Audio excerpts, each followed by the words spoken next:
नमस्कार स्वागत करुच्ची आपण प्रिय यूट्यूब चैनल आवर एकेडमी रे आज गोटे बहुत ही बढ़िया विषय मुझे आसी गवर्नमेंट गोटे बहुत ही बढ़िया योजना जो जब आप चाहते जे मोटे छोटिया बिजनेस स्टार्ट करी मत पैसा दरकार बैंक आपको लोन दौनी आपण सरकार योजना माध्यम एप्लाय करी लोन तो नहीं पारे ता सहित आपणकर अधा पैसा सरकार छाड़ कर दौरान माने आप लक्षे टाँग नौ 40-50 सरकार आपको छाड़ कर दौरान बाकी पैसा आप सुझे आउ विषय डिटेल्स रे कथा बा केमती एलिजिबल आपण हेबे केमती अप्लाई करिवे कौन कौन डॉक्यूमेंट दरकार पड़ुची को माने आवेदन करि परिबे चलते वीडियो को स्टार्ट करिबा। प्रथमे आछि एलिजिबिलिटी को माने होउछनी माने को माने या पई योग्य समस्ते जो मान 18 वर्ष हेछि जने भारतीय नागरिक आपण वोट दउछंदी आपण योग्य आपण दिन को टंकाटे इनकम करंतु किछि इनकम न भी करंतु कि कोटी टका करंतु गरीब रु नेकि धनी पर्यंत समस्त ए योजना पई एलिजिबल अटंती। क्लीयर हो 18 वर्ष होता दरकार एटलिस्ट आपड़ दादन खटुंट सुरत में काम कर ऑफिसर अच्छा कलेक्टर होती कि दिन मजुरिया भी होती आप आप्लाय करेंगे। आप गोटे दुकान टे कराया चाहते कि गोटे मसला फैक्ट्री कराया चाहते कि गोटे मिक्सर फैक्ट्री कराया चाहते अगरबत्ती मेसीन आने चाहते खली मेसीन आने चाहते कोल्ड ड्रिंक गोटे बिजनेस स्टार्ट कराया चाहते किसी भी गोटे आप छोट बड़ बिजनेस वेल्डिंग सब कराया चाहते ये सब बिजनेस आप आप्लाय करेंगे। केते टंका आप्लाय करेंगे 3 लाख रु नहीं 3 लाख रु नहीं 50 लाख टंका पर्यंत आप्लाय करेंगे। डिपेंड करुच्ची आपंक उपर मुझे गाइड करदेवी केते टंका आप करेंगे बिजनेस उपर डिपेंड करुच्ची गोटे अगरबत्ती बिजनेस करुच्ची जड़े 3-4 लाख हो जब वाटर प्लांट गोटे लगा पानी बोतल तैयारी कारखाना तो ऑब्वियसली 20-25 लाख दरकार पड़ो बिजनेस उपर डिपेंड करुच्ची आपड़ जिते टंका एप्लाय करेंगे। हाँ आ गए बेनिफिट मन रखु आपड़ जब हाथ भी लक्ष टाँग लगाउछंती भी सब्सिडी मिलूँ आपको 35% बुझे।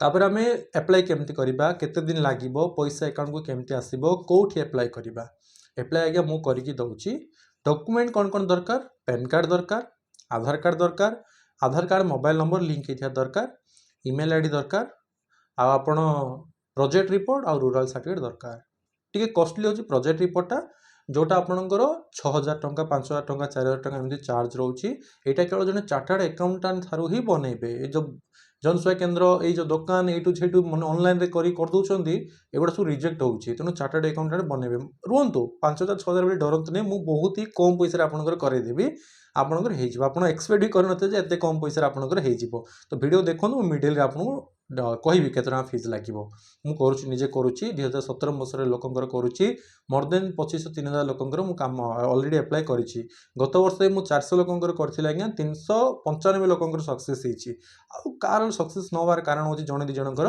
सेमानको ऑलरेडी लोन 5 लाख 10 लाख चलथिला तो आपण जानि छथि आज्ञा एते लोन चलले हबो नै आ नॉलेज सिविल रो कोनोसी माने नै सिविल आपनकर माइनस थिले भी हबो कारण एटा बैंक लोन नो एटा होछि गोटे गवर्नमेंट स्कीम ओके।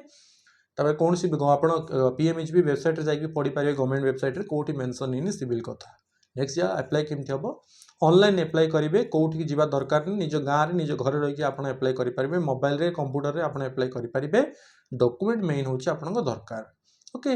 आउ केते दिन लगुच 3 दिन रु नहीं 7 दिन 8 दिन 10 दिन लगुच मैक्सिमम ताठू अधिक नहीं कम्प्लीटली ऑनलाइन ही डीआईसी गवर्नमेंट रो डीआईसी प्रति डिस्ट्रिक्ट अच्छी से ऑनलाइन मोड रे वेरिफिकेशन कर दउछंती ऑनलाइन वेरिफिकेशन हेगला पर आपन बैंक ट्रांसफर हो जाउची ओके।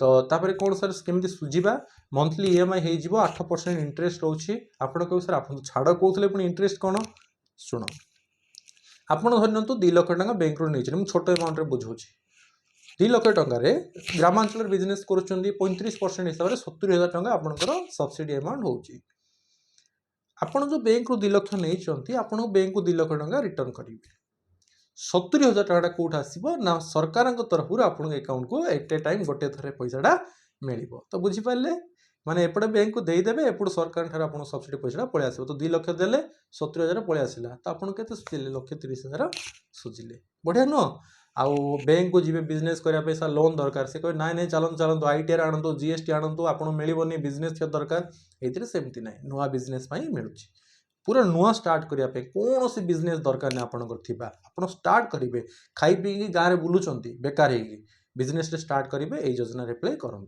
ओके।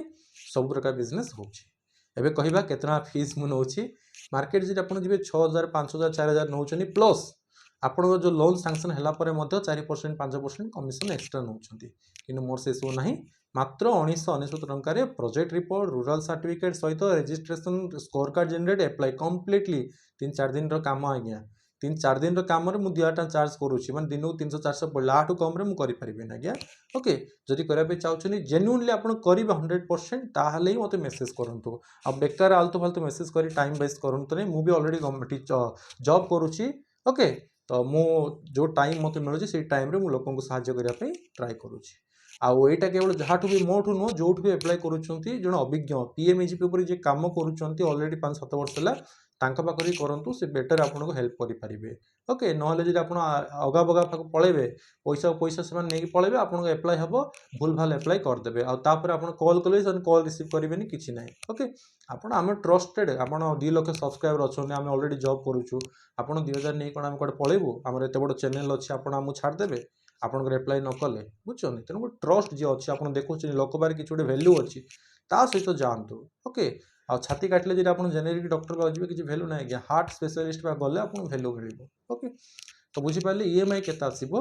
ପ୍ରତି ଲକ୍ଷ ପିଛା 1,500ରୁ 1,600 ଟଙ୍କା ଭିତରେ ଆସିବ। ଯଦି 3-4 ଲକ୍ଷ 5 ଲକ୍ଷ ନେଉଛନ୍ତି ତ ମନ୍ଥଲି 5-6,000-7,000 ଟଙ୍କା ବେଶୀ ହେଲେ ଆସିବ। ଓକେ, ଆଉ 8% ଇଣ୍ଟରେଷ୍ଟ ରହୁଛି, ବହୁତ ହି କମ୍। ଗୋଲ୍ଡ ଲୋନ୍ରେ ବି 9-10% ଅଛି ଆଜ୍ଞା, 8% ଇଣ୍ଟରେଷ୍ଟ ରହୁଛି। କେଉଁ ବ୍ୟାଙ୍କର ହେବ ଆଜ୍ଞା? ଯେକୌଣସି ବ୍ୟାଙ୍କ ଆକାଉଣ୍ଟରେ ଆପଣ ଖାତା ଥିଲେ ଚଳିବ, କିଛି ପ୍ରୋବ୍ଲେମ୍ ନାହିଁ।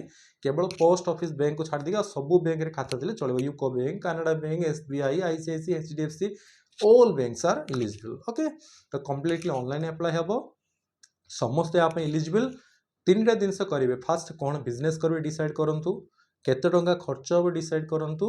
ଓକେ, କ'ଣ ମେସିନ୍ ବଗେରା ଲାଗିବ, ତାପରେ ଆପଣ ପ୍ୟାନ୍ କାର୍ଡ଼, ଆଧାର କାର୍ଡ଼ ଥିବା ଦରକାର। ଯଦି ଏତିକି ଅଛି ମୋତେ ମେସେଜ୍ କରନ୍ତୁ, ଡକ୍ୟୁମେଣ୍ଟ ଆଉ ଫିସ୍ ପଠାଇଲେ ମୁଁ ଆପଣଙ୍କୁ କମ୍ପ୍ଲିଟଲି ଆପ୍ଲାଏ କରିକି ଦେବି। ସମ୍ପୂର୍ଣ୍ଣ ଅନଲାଇନ୍ ମୋଡ଼୍ରେ ହେଇଯିବ, କେଉଁଠି ଯିବା ଦରକାର ନାହିଁ, ଆପଣ ଘରେ ରହିକି ହେଇଯିବ। ମୋତେ ଫଟୋ ଉଠାଇକି ହ୍ୱାଟ୍ସଆପ୍ରେ ପଠାଇଦେବେ, ମୁଁ ଆପଣ ଆପ୍ଲାଏ କରିବି। ଆପଣ ମୋବାଇଲକୁ ହିଁ ID ପାସୱାର୍ଡ଼ ପଳାଇବ, ଆପଣ ଗଭର୍ଣ୍ଣମେଣ୍ଟ ୱେବସାଇଟ୍ ଲଗ୍ଇନ୍ କରିକି ସବୁ ଜିନିଷ ଚେକ୍ଆଉଟ୍ କରିପାରିବେ, ଆପ୍ଲାଏ ହେଇଛି କି ନାହିଁ ସବୁ ଜିନିଷ ଟ୍ରାନ୍ସପେରେନ୍ସି ଆଜ୍ଞା।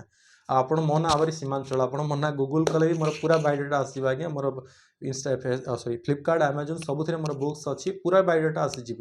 ଆଉ ପେମେଣ୍ଟ ବି ମୋ ନାଁ ମୋ ଆକାଉଣ୍ଟକୁ ହିଁ ଆପଣ କରିବେ, ଆହୁରି ସୀମାଞ୍ଚଳକୁ, ଥାର୍ଡ଼ ପାର୍ଟି କାହାକୁ କରିବେନି। ତ 100% ସିକ୍ୟୁର ଟ୍ରାଞ୍ଜାକ୍ସନ୍ ରହିବ, ଆପଣଙ୍କର କାମ ହେବ। ଆପ୍ଲାଏ ବଗେରା ସବୁ ଆମେ କରିକି ଦେବୁ। ଆଉ ଥରେ କହୁଛି, ମୁଁ ଆପଣଙ୍କର ଆପ୍ଲାଏ ବଗେରା କାମ କମ୍ପ୍ଲିଟଲି କରିଦେବି, ପଇସା ଗଭର୍ଣ୍ଣମେଣ୍ଟରୁ ଆସିବ। କିଛି ଲୋକ ବୁଝିପାରୁନାହାନ୍ତି ଆଜ୍ଞା, ମୁଁ ଦେବି ବୋଲି ଭାବୁଛନ୍ତି, ମୁଁ ଦେଉନି, ଗଭର୍ଣ୍ଣମେଣ୍ଟ ଦେଉଛି। ପୁରା ଆପଣଙ୍କର ପ୍ରୋଜେକ୍ଟ ରିପୋର୍ଟ, ଡକୁମେଣ୍ଟେସନ୍, ଆପ୍ଲାଏ ବଗେରା ସବୁ କାମ ମୁଁ କରିକି ଆପଣଙ୍କୁ ଦେଉଛି। ତ ଯିଏ ବି ଚାହୁଁଛ, ବାହାରେ କାମ କରୁଛ, କାହା ପାଖରେ କାମ କରୁଛ, ନିଜର ଗୋଟେ ଛୋଟ ବିଜନେସ୍ଟେ ଷ୍ଟାର୍ଟ କରିବା ପାଇଁ ଚାହୁଁଛ, ତାହେଲେ ନିଶ୍ଚିତ ଭାବରେ ଆପ୍ଲାଏ କର। ଆର ବେନିଫିଟ୍ ଉଠ, ଲକ୍ଷ ଲକ୍ଷ ଟଙ୍କା ଆପଣଙ୍କୁ ଛାଡ଼ ମିଳୁଛି ସରକାରଙ୍କ ତରଫରୁ। କାହିଁକି ଆପଣ ବୁଝୁନାହାନ୍ତି? ସେଇ ଯାଇ ଦାଦନ ଖଟୁଛନ୍ତି, ଅନ୍ୟ ଲୋକ ପାଖରେ ମୁଣ୍ଡ ପୋତିକି ଯାଇକି ଚାକର ଭଳିଆ କାମ କରୁଛନ୍ତି। 2 ଲକ୍ଷ ହେଲେ ନିଅନ୍ତୁ, ଛୋଟିଆ ବିଜନେସ୍ଟେ ଷ୍ଟାର୍ଟ କରନ୍ତୁ। 2 ଲକ୍ଷ ନେଲେ ମଧ୍ୟ 70,000 ଟଙ୍କା ଛାଡ଼ ରହୁଛି ଗଭର୍ଣ୍ଣମେଣ୍ଟର, 1,30,000 ଆସୁଛି। ଏତିକି ସୁଝି ପାରିବେନି, ମାସକୁ 2,000, 3,000, 4,000 ଟଙ୍କା EMI ଆସିବ। କର, କିଛି ଗୋଟେ ନିଜର ବିଜନେସ୍ କର। ଟଙ୍କା 2,000 ଖର୍ଚ୍ଚ କଲେ ଆପଣ ଗୋଟେ ବଢ଼ିଆ ଯୋଜନାରେ ଆପ୍ଲାଏ କରିପାରିବେ। ଯେଉଁଠି 5,000, 7,000 ଆପଣ ପାଠ ପଢ଼ିଛନ୍ତି, ଗୁଗୁଲରେ ମାରନ୍ତୁ ପ୍ରୋଜେକ୍ଟ ରିପୋର୍ଟ ଇଣ୍ଡିଆ ମାର୍ଟ ବୋଲି ମାରନ୍ତୁ, ଦେଖନ୍ତୁ କେତେ କେତେ ଟଙ୍କା ଫିସ୍ ନେଉଛନ୍ତି। ମାତ୍ର 2,000 ମୁଁ ବନେଇକି ଆପଣଙ୍କୁ ଦେଉଛି ଆଜ୍ଞା। ଓକେ, ଆପଣ କହିଦେବି ଗୋଟେ କଥା, କ'ଣ ପାଇଁ ମୁଁ 2,000 ଟଙ୍କା ନେଉଛି? ଆପଣ କହିବେ 2,000 ଟଙ୍କା ନେଉଛନ୍ତି ଆଜ୍ଞା, ଆପଣ କ'ଣ ଯଦି ଭୁଲ ଭାଲ କରିବେ? ନାହିଁ, ମୁଁ 2017 ମସିହାରେ କାମ କରୁଛି, 8 ବର୍ଷ ହେଲା। ତ ମୋ ପାଖରେ ଅଲରେଡ଼ି ସବୁ ବିଜନେସ୍ର ପ୍ରୋଜେକ୍ଟ ରିପୋର୍ଟ ଅଛି। ଓକେ, ତ କିଛି ମାଇନର ଚେଞ୍ଜେସ୍ ହେଉଛି, ଯେମିତି ଆମାଉଣ୍ଟ ହେଇଗଲା, ଆପଣ ନେମ୍ ଆଡ୍ରେସ୍ ବଗେରାରେ, ବାକି କାମ ହେଇଯାଉଛି। ତେଣୁକରି ମୁଁ ଟିକେ କମ୍ ପଇସା ନେଉଛି। କିନ୍ତୁ ଆପଣ ଯଦି ଜେନେରିକ୍ ମାନେ ନର୍ମାଲ୍ ଗୋଟେ ଚାର୍ଟାର୍ଡ ଆକାଉଣ୍ଟାଣ୍ଟ ଯିବେ, ସେ ପୁରା ଆରମ୍ଭରୁ ସବୁ ଯାହା ଲେଖା ଆରମ୍ଭ କରିବ। ତେଣୁ ସେମାନେ ଟିକେ ଅଧିକ ଚାର୍ଜ କରୁଛନ୍ତି। ମୋତେ ଟିକେ ଇଜି ହେଇଯାଉଛି, କାରଣ ମୋ ପାଖରେ ଅଲରେଡ଼ି ଲେଖା ଲେଖି ସବୁ ଜିନିଷ କମ୍ପ୍ଲିଟଲି ଅଛନ୍ତି, ମୋର ଟିମ୍ ଅଛନ୍ତି। ଓକେ, ତ ଇଏ ହେଉଛି କଥା। ପ୍ଲସ୍ ମୋର ଯଦି ଅଲରେଡ଼ି ଗଭର୍ଣ୍ଣମେଣ୍ଟ ଜବ୍ ଅଛି, ମୁଁ ବିଭିନ୍ନ କାମ କରୁଛି, ତ ମୋତେ ଟିକେ ଏତେ ପଇସାର ନିଡ୍ ନାହିଁ, ଏତେ ଲୋଭ ନାହିଁ। ବାକି ସେମାନଙ୍କ ପ୍ରଫେସନ୍ ସେଇଟା, ତ ସେମାନେ ଅଧିକ ଚାର୍ଜ ହିଁ କରିବେ। ଓକେ, ତ ଆପଣ ଯେଉଁଠୁ ବି ଆପ୍ଲାଏ କରନ୍ତୁ ଆଜ୍ଞା, କିନ୍ତୁ ଜଣେ ଚାର୍ଟାର୍ଡ ଆକାଉଣ୍ଟାଣ୍ଟ ଠାରୁ ହିଁ ଆପ୍ଲାଏ କରିବେ। ଭୁଲରେ କୌଣସି ଜନସେବା କେନ୍ଦ୍ର, କୌଣସି କମ୍ପ୍ୟୁଟର ଦୋକାନ ବାଜି କରିବେ ନାହିଁ। ଆପଣ ଜାଣିଛନ୍ତି ମେଟ୍ରିକ୍ +2 +3 ଭଲ ଭାବରେ କରୁଛନ୍ତି। ମୁଁ କହୁନି ଯେ ସେମାନେ ଖରାପ ବୋଲିକି, କହିବାର ଅର୍ଥ ହେଉଛି ପ୍ରତ୍ୟେକ କାମ ପାଇଁ ଜଣେ ଏକ୍ସପର୍ଟ ଥାନ୍ତି। ଜଣେ ଡକ୍ଟର କାମ ଡକ୍ଟରୀ କରିବ, କିନ୍ତୁ ଗୋଟେ ଇଞ୍ଜିନିୟର ପାଗଲ ସେ କରିପାରିବ କି ସାର୍? କମ୍ପ୍ୟୁଟର ଚଲାଉଛନ୍ତି ବୋଲି କ'ଣ ସମସ୍ତେ କ'ଣ ୱେବସାଇଟ୍ ବନେଇଦେବେ କି? ଜଣେ ସଫ୍ଟୱେୟାର ଇଞ୍ଜିନିୟର ହିଁ ୱେବସାଇଟ୍ ବନେଇବ। ସେମିତି ଜଣେ ଚାର୍ଟାର୍ଡ ଆକାଉଣ୍ଟାଣ୍ଟର କାମଟା ଚାର୍ଟାର୍ଡ ଆକାଉଣ୍ଟାଣ୍ଟ କରିବେ। ଜନସେବା କେନ୍ଦ୍ରରେ ଆପଣ ଜାତିଗତ, କାଷ୍ଟ, ରେସିଡେଣ୍ଟ ଆପ୍ଲାଏ କାମ କରିଦେଇ ପାରିବେ, କିନ୍ତୁ ଡକୁମେଣ୍ଟେସନ୍ ପାଇଁ ଗୋଟେ ଚାର୍ଟାର୍ଡ ଆକାଉଣ୍ଟାଣ୍ଟ ପାଖରୁ ହିଁ କରନ୍ତୁ। ଓକେ, ଟଙ୍କା 2,000 1,000 ଅଧିକ ସରୁ, କିନ୍ତୁ ଗୋଟେ ଭଲ ଲୋକ ପାଖରେ କରନ୍ତୁ, ଯେଉଁ ଫଳରେ ଆପଣଙ୍କର ରିଜେକ୍ଟ ହେବନି। प्लस आपण कौन हम ना भल कम कर देवे ओके थैंक यू भिडियो आउे कहीदे आम कम हो कम्प्लीटली आप डॉक्यूमेंटेशन कर एप्लाई करवा लोन सरकार तरफ आसो जदि चाहूँगी गोटे बिजनेस स्टार्ट करेंगे आगू बढ़े ताले वेलकम टू आवर एकेडमी मुझे कम्प्लीटली सब एप्लाई वगैरह करके आपको प्रोवाइड करी thank you so much apply है आप निजर लॉगिन कर चेक करेंगे एप्लाई होती कि नहीं पूरा 100% सिक्योर आप मो ना आवर सीमांचल गूगल करके देखिपारे मोर बही सब फ्लिपकार्ट अमेजन पूरा बायोडाटा आपको मिल जाए धन्यवाद सर।